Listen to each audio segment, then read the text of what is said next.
Hey guys, and Happy New Year. I'm so excited for 2019. I really hope you are too. I know that not every year goes our way, and I've truly been there the last 2 years, so I feel for you if you are not feeling so great at the start of this year. I understand. But in this video, I'm really wanting to share my lessons from 2018 because it was one of the most profound, transformative, surprising, crazy, I don't know, just crazy years of my life. And so much has come into fruition that I never even had a hand in, it felt like. I never even knew to ask for. And now I'm really, really grateful for where I'm at. And so, for those of you who are excited for this new year, yay, I'm there with you. For those of you who are coming from a hard year and are maybe feeling a little bit down going into 2019, I'm here for you, I feel for you, and I really hope you take to heart that this too shall pass, and a lot can happen in a year. That's one of my biggest lessons. A lot can happen in a year. So just keep that in mind, keep that in faith in your heart, and just keep carrying on. So one of my biggest lessons is that surrender is greater than control. In my opinion, just if you are in a place very much like I've been in my life, where you are praised for your ability to control your desires, yourself, you're very disciplined, it seems like you can do anything you want and get anything you want, you could achieve anything. This is really common in ballet dancers. Control, and almost like an addiction to controlling everything about your life, is praised, yet it can be a profoundly negative thing. And there's this big misconception that releasing control and kind of just holding your blessings with open hands and just accepting whatever comes is some sort of weakness, or like you can't achieve anything from that place, which I've learned is a total lie. You can have intentions, you can try your best, throw yourself into everything, and go into whatever circumstance or whatever goal you have with the intention to go about it a certain way and hopefully achieve a certain thing, but to not be so attached to your expectation of what the outcome will be. I really believe, and I kind of saw this nasty side of control in the last year, where I realized that controlling everything was my primary way to achieve what I wanted, and it almost seemed there was no good reason for me to stop doing that. But then I just had this really profound realization that controlling is almost like a metaphor I kind of visualize in my mind is you've constructed this box around yourself where you know everything, you have calculated all the risks, you know what you're going to do to achieve this goal, but everything exists within this box that you've created. And it's not just something that holds you in, but it prevents blessings and surprises and maybe different alternative routes to getting to something even greater. It prevents all those things from entering your box. And when I recognized that I'd created this huge shell around myself where I just needed to be in complete control of everything that was going on, so I needed to control my environment, I was not even opening my eyes to all these opportunities that were around me, or people who ended up being great friends and providing great connections for me, and I provided value back to them that I wouldn't have seen if I wasn't open to anything outside of just my calculated existence. So my lesson really is, again, surrender and having intentions, like surrendering the outcome, but going into a situation or a time with a really strong intention for how you will carry yourself through an activity. That is more powerful than being so attached to the outcome that you think is best. My next lesson is, of course, that faith is everything.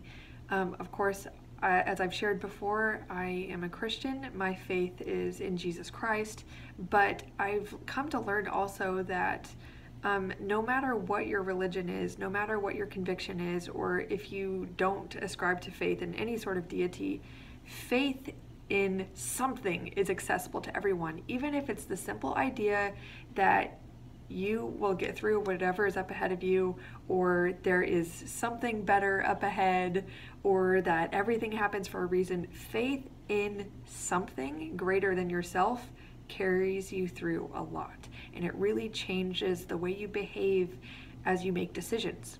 Because without faith, I fully believe that your ability to level up, to step into another level of growth and seeing new results is limited by how much faith you're willing to have. My third lesson is that speaking from the heart, as opposed to just saying what you think people want you to say, changes everything.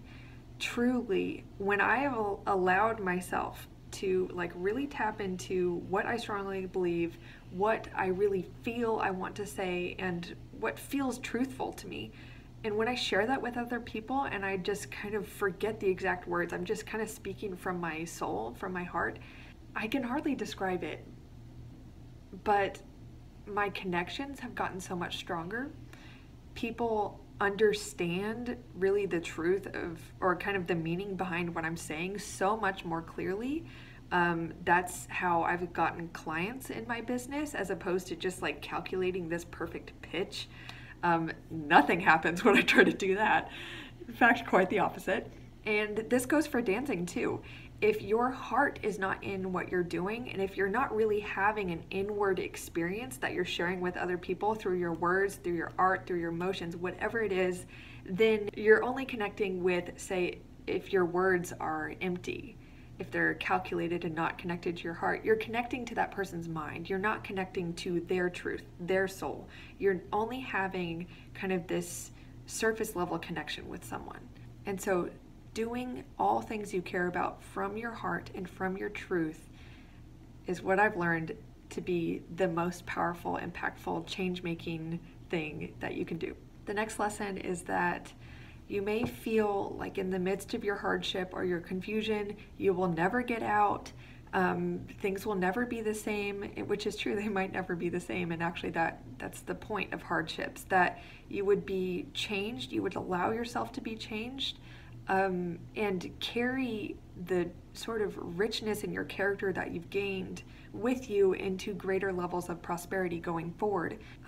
But anyway, so when you feel like you're in the midst of this hardship and you'll never get out, you don't see a way, just know and remember that it's okay what you're feeling. There is a time and a place for everything. Just because something makes you feel bad doesn't mean it's wrong, doesn't mean you need to escape, doesn't mean you're less or you haven't done well in life. Truly, hardships come to everyone. And I've begun to believe that though this is hard, and I only share it in certain contexts because I don't want to offend anyone, but there is a tremendous amount of blessing in pain. So many lessons that you would never, ever, ever get if you didn't trod through that. And for me, a lot of times I've noticed that my painful moments come directly from me needing a huge wake-up call. So yeah, the lesson is really that there is a time and a place for everything, for every emotion, every feeling, every up and every down. They all have a place. And so no matter what, be present with it. You can handle it, and know that there is so much richness in the pit that cannot be gained at your peak. My next lesson is that we're not directly in control of how much success we will achieve throughout our lives, but we do certainly set our own limits. So truly what you've decided to believe is possible, what you've decided is true about yourself and your capabilities, and what people will give to you or approve of you for, any of that stuff. Subconsciously, we all decide these things, and it sets our own limit. And so I really encourage you to also just be really aware of what you believe you deserve, what you believe is possible, and then challenge that, because it's truly subjective. My next really big lesson is that success can look like anything you choose it to look like. Okay? We all have our different definitions of the word success, and it's often contextualized by different aspects of our lives. Success in your ballet career, success in academia, or whatever it is. Ask yourself, what is your definition of success generally, and then in each context that you find significant in your life. And I would actually challenge you to make your definition of success really simple, really attainable, because truly, I believe that success isn't just in the things we achieve, it's in the person we become in the journey to that goal. The high you get from achieving something lasts such a short amount of time that, and truly, like, achieving certain things don't just inherently make you a great person. You have to train yourself to receive what you want to receive, sustain the results that you want to sustain. It's about who you become and what you define as success day to day, moment to moment. If it is just solely fixated on that goal that might take months or years to achieve, you are selling your happiness to that goal in the future. You are putting it away for another time. And so you can define success as feeling connected to people in your work every day. You can define success as speaking from your heart. Truly anything, serving, whatever you want it to be. And so choose a definition that means something to you and that can be achieved now.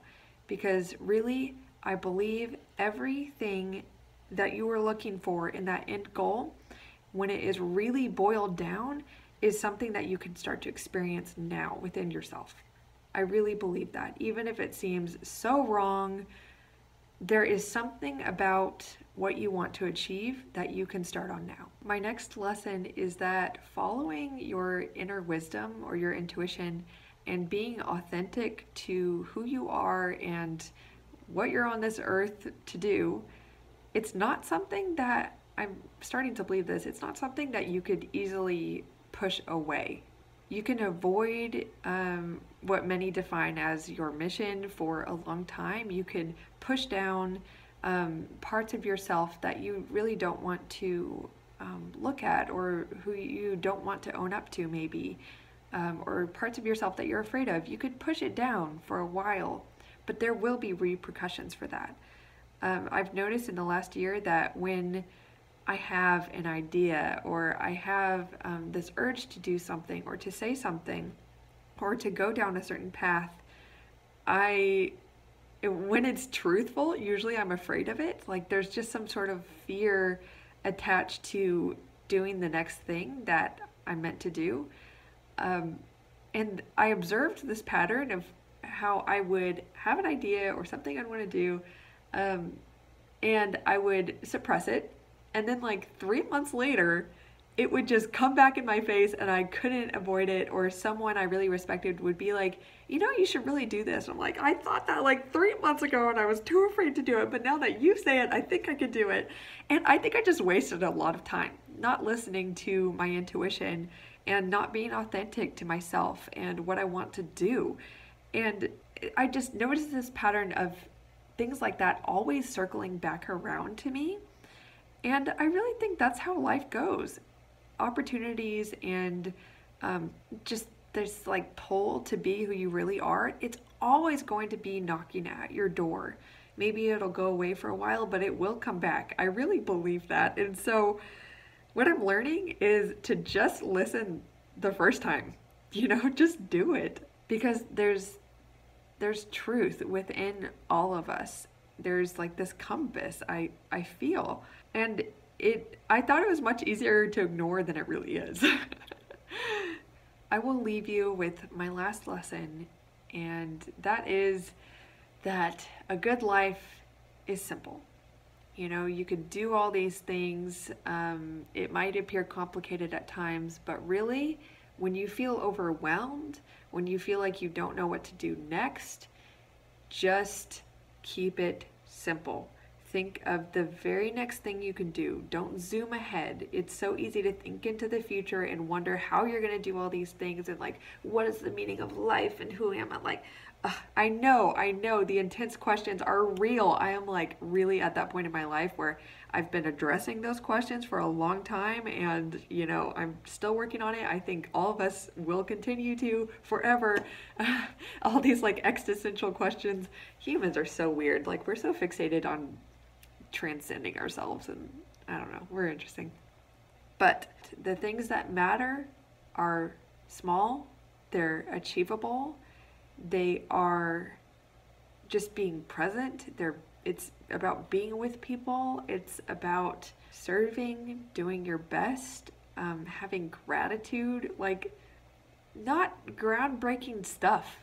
Like, truly, in order to be happy, you don't need to listen to a million podcasts. You don't need to watch this YouTube channel. You don't need to buy 10 books. You don't need to be an expert at anything.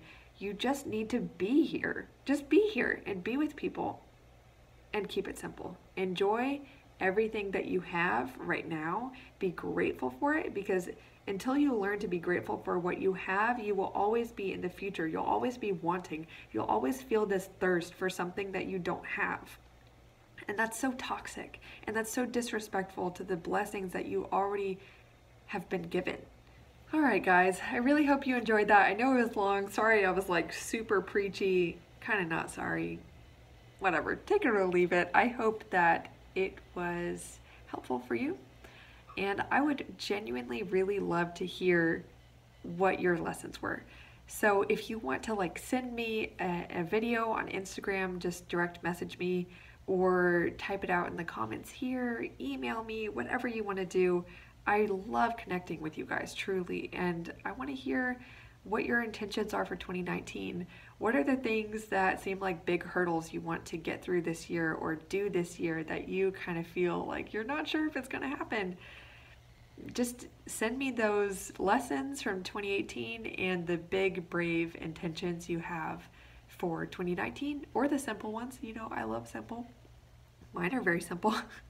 I would love to hear from you though, and I hope that you'll stick around for the next video.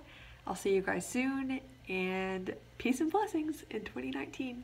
Bye.